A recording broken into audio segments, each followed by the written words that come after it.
ഒന്നാമത്തെ കലാന്തർ പറഞ്ഞ കഥ. ഞാനൊരു രാജാവിൻ്റെ മകനാണ്. എൻ്റെ ഇളയച്ചൻ അടുത്തുള്ള മറ്റൊരു രാജ്യം ഭരിച്ചിരുന്നു. ഞാൻ ജനിച്ച ദിവസം എൻ്റെ ഇളയച്ചനും ഒരു പുത്രൻ ജനിച്ചു. ഞങ്ങൾ രണ്ടുപേരും ഉറ്റ സുഹൃത്തുക്കളായി. ഇടയ്ക്കിടെ ഞാൻ സഹോദരൻ്റെ നാട്ടിൽ പോയി പാർക്കാറുണ്ട്. യൗവനാരംഭത്തിൽ ഒരു തവണ സഹോദരൻ്റെ നാട്ടിൽ പോയപ്പോൾ അയാൾ ചോദിച്ചു, "സഹോദര, എനിക്ക് നിങ്ങൾ ഒരു ഉപകാരം ചെയ്യാമോ?" അയാൾക്ക് വേണ്ടി എന്ത് ചെയ്യാനും ഞാൻ ഒരുക്കമാണെന്ന് സത്യം ചെയ്തു. കുറച്ചു കഴിഞ്ഞപ്പോൾ അയാൾ ഒരു സുന്ദരിയെ കൂട്ടിക്കൊണ്ടുവന്നു.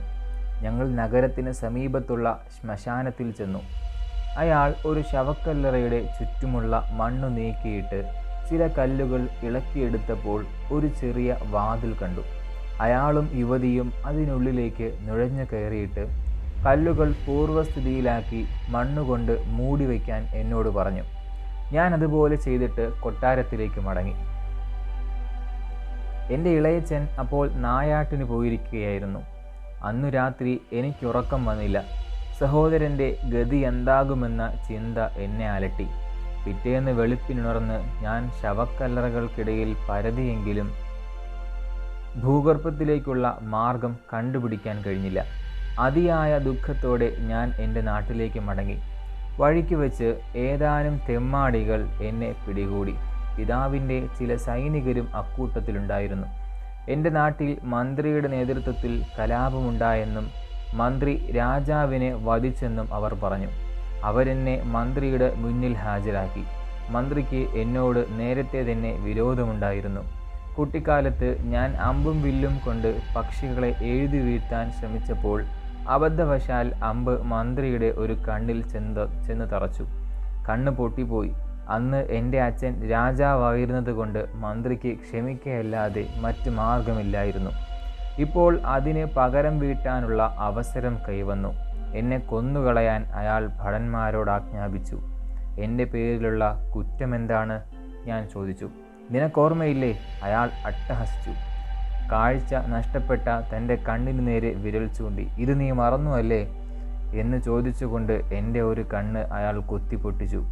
"ഇനി ഇവനെ വെട്ടിക്കൊന്ന് കഴുകന് ഇട്ടുകൊടുക്കട്ടെ" എന്നയാൾ പറഞ്ഞു. എന്നെ വധിക്കാൻ കൊണ്ടുപോയ ഭടന് എന്നോട് ദയവ് തോന്നി.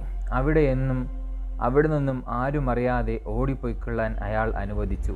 ഞാൻ ഇളയച്ചൻ്റെ നാട്ടിലേക്ക് കടന്നു. അച്ഛൻ കൊല്ലപ്പെട്ട വിവരമറിഞ്ഞ് ഇളയച്ചൻ ഏറെ നേരം കരഞ്ഞു. അദ്ദേഹം പറഞ്ഞു, "9 ദിവസമായി എൻ്റെ മകനെ കാണാതെ ദുഃഖിച്ചിരിക്കുമ്പോഴാണ് ഇതാ ജ്യേഷ്ഠൻ്റെ വേർപാട്. എൻ്റെ ദുർവിധി തന്നെ. പക്ഷേ മോനെ, നിൻ്റെ ഒരു കണ്ണ് മാത്രമേ നഷ്ടമായിട്ടുള്ളൂ എന്നതിൽ നിനക്ക് ആശ്വസിക്കാം. ജീവൻ നഷ്ടപ്പെട്ടിട്ടില്ലല്ലോ." ഇളയച്ചൻ്റെ മകൻ എങ്ങോട്ടാണ് പോയതെന്ന് ഞാൻ പറഞ്ഞു.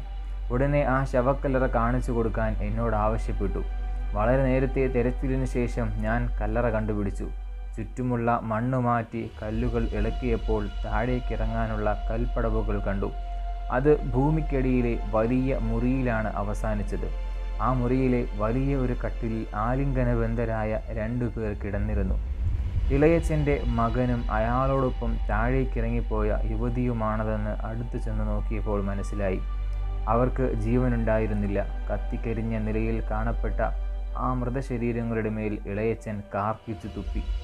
ഈ സമയം പ്രഭാതം പൊട്ടിവിടർന്നു. ഷെഹറാസാദ് ഔചിത്യപൂർവ്വം മൗനം ദീക്ഷിച്ചു. അടുത്ത രാത്രി ആഗതമായപ്പോൾ അവൾ പറഞ്ഞു. ഖലീഫയും മന്ത്രിയുമടക്കമുള്ള ശ്രോതാക്കൾ അതീവ ശ്രദ്ധയോടെ തുർക്കി സന്യാസിയുടെ വാക്കുകൾക്ക് കാതോർത്തിരുന്നു. അയാൾ തുടർന്നു. സ്വന്തം പുത്രൻ്റെ മൃതശരീരത്തിൽ കാർക്കിച്ചു തുപ്പാനുള്ള കാരണമാരാഞ്ഞപ്പോൾ ഇളയച്ചൻ പറഞ്ഞു, "ഇവൻ എൻ്റെ മകൻ. മനുഷ്യനും ദൈവത്തിനും നിരക്കാത്ത പ്രവൃത്തിയാണ് ചെയ്തത്. ഈ പെൺകുട്ടി എൻ്റെ മകളാണ്, ഇവൻ്റെ ഇളയ സഹോദരി. ഇവർ തമ്മിൽ അവിഹിത ബന്ധമുണ്ടെന്ന് ഞാൻ മനസ്സിലാക്കി ഒരു തവണ ശാസിച്ചു, താക്കീത് നൽകി. പക്ഷേ ഞാൻ നായാട്ടിന് പോയ അവസരത്തിൽ 2 പേരും കൂടി ഇവിടേക്ക് ഒളിച്ചോടി. പക്ഷേ അള്ളാഹു ഇവർക്ക് തക്കതായ ശിക്ഷ നൽകി. പരലോകത്തും ഇവരുടെ ആത്മാവിന് ഗതി കിട്ടുകയില്ല." കരഞ്ഞുകൊണ്ടിരുന്ന ഇളയച്ചനെ ഞാൻ ആശ്വസിപ്പിച്ചു. "ദുഃഖിക്കരുത്, ഇളയച്ചന് ഞാനുണ്ട്." കുറെ കഴിഞ്ഞ് ഞങ്ങൾ ഗുഹയിൽ നിന്ന് പുറത്തു വന്നു. ശവക്കല്ലറ പഴയതുപോലെ മണ്ണിട്ട് മൂടി. ആ സമയം അകലെയല്ലാതെ ഒരു മുഴക്കം കേട്ടു. ഭടന്മാർ ഓടി വന്ന് അറിയിച്ചു, അയൽനാട്ടിലെ മന്ത്രി സൈന്യവുമായി രാജ്യം ആക്രമിക്കാൻ വരുന്നു. കോട്ടവാതിൽ കടന്ന് അവർ നഗരത്തിൽ പ്രവേശിച്ചു. ഒരു നിമിഷം വൈകിയാൽ എൻ്റെ ജീവൻ അപകടത്തിലാകും. ശത്രു സൈന്യം എന്നെ തിരിച്ചറിയും. അതുകൊണ്ട് ഞാൻ വേഗം താഴെ എടുത്തു കളഞ്ഞ് വേഷം മാറി അവിടെ നിന്നും ഓടിപ്പോന്നു. വളരെ കഷ്ടപ്പെട്ട് ബാഗ്ദാദിലെത്തി. ഇവിടെ അള്ളാഹുവിന് പ്രിയപ്പെട്ടവൻ ഖലീഫ ഹാറൂൻ അൽ റഷീദിനെ കണ്ട് സങ്കടമുണർത്തിക്കാനും സഹായം അഭ്യർത്ഥിക്കാനും തീരുമാനിച്ചു. അതിനിടെ എന്നെപ്പോലെ ഒറ്റക്കണ്ണന്മാരായ 2 പേരെ കണ്ടുമുട്ടി. ദൈവഹിതമായിരിക്കാം ഞങ്ങളെ ഇവിടെ എത്തിച്ചത്. ഇത്രയുമാണ് എനിക്ക് പറയാനുള്ളത്. കഥ കേട്ട് സന്തുഷ്ടയായ ഗൃഹനാഥ പറഞ്ഞു, ശരി, ഇനി നിങ്ങൾക്ക് പോകാം.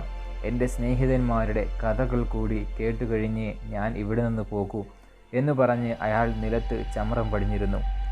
തദവസരത്തിൽ 2ാമത്തെ കലാന്തർ എഴുന്നേറ്റ് നിലം തൊട്ട് വണങ്ങി തൻ്റെ ജീവിതകഥ പറയാൻ തുടങ്ങി. ആ കഥ നമുക്ക് അടുത്ത അധ്യായത്തിൽ പറയാം.